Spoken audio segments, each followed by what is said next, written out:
I think we have given enough publicity to a person who doesn't deserve it. And আমার লড়াইটা সবসময় ছিল সত্য নিয়ে। আমার লড়াইটা সবসময় ছিল, আমার প্রতিবাদটা ছিল একজন নারীকে অসম্মান করার জন্য।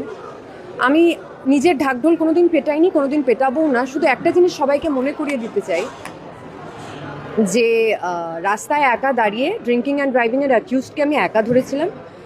একজন ট্যাক্সিওয়ালা যখন অশালীল কমেন্ট করছিল তাকে শুধুমাত্র পুলিশের কাছে ধরিয়ে দিইনি, আলিপুর জেলে গিয়ে, মেল জেলে গিয়ে তাকে আইডেন্টিফাই করেছি ম্যাজিস্ট্রেটের সামনে, তার শাস্তি করিয়েছি, গোপন জবানবন্দি দিয়েছি।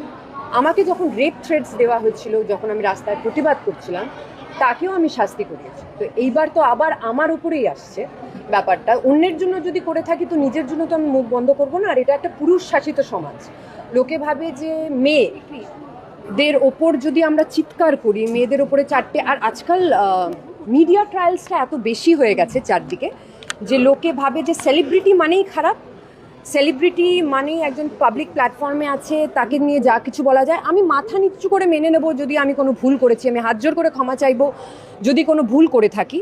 কিন্তু যদি ভুল না করে থাকি তাহলে আমি একটা কথা বলেছিলাম, এই শেষ যদি আমি দেখতে চেয়েছিলাম, আর এটা শুধু তার শুরু।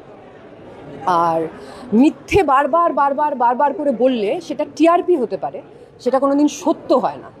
আর আজকে আমি নিজের জন্য দাঁড়াইনি। আর আমি আজকে একটা গ্রাম থেকে উঠে এসেছি, তো সো আমি আজকে 15 বছর, 2010 ধরো, 2009 থেকে কাজ শুরু করেছি, 2010 ধরে নিই, আজকে 2026-এ দাঁড়িয়ে আছে। একটা লোক ইন্ডাস্ট্রি, তোমরা আমাকে এত বছর ধরে দেখছো, একটা লোক ইন্ডাস্ট্রির এটা বলতে পারবে না মিমি চক্রবর্তী কোথাও 5 মিনিট লেটে এসছে। কোনো ডিরেক্টর বলতে পারবে না, কোনো প্রোগ্রামে কোনো অর্গানাইজার বলতে পারবে না, কোনো this is not my first program. আজকে আমি আমার অপমান নিয়ে প্রশ্ন উঠিয়েছি বলে সেই জিনিসটা ডাইভার্ট হয়ে এমন একটা জায়গায় গেছে যাতে সেলিব্রিটিকে অ্যাকিউজ করা হয় যে আমি লেটে এসেছি। কারণ কি এটাই লোকে খাবে, কারণ কি লোকে জানে যে সেলিব্রিটিরা হয়তো লেট করে, কিন্তু লোকে আমি এটার কোনো এক্সপ্লানেশন দেবো না। কিন্তু আমি এটাই বারবার আবার বলবো, মিথ্যে কথাকে বারবার বললে সত্যি হয়ে যায় না।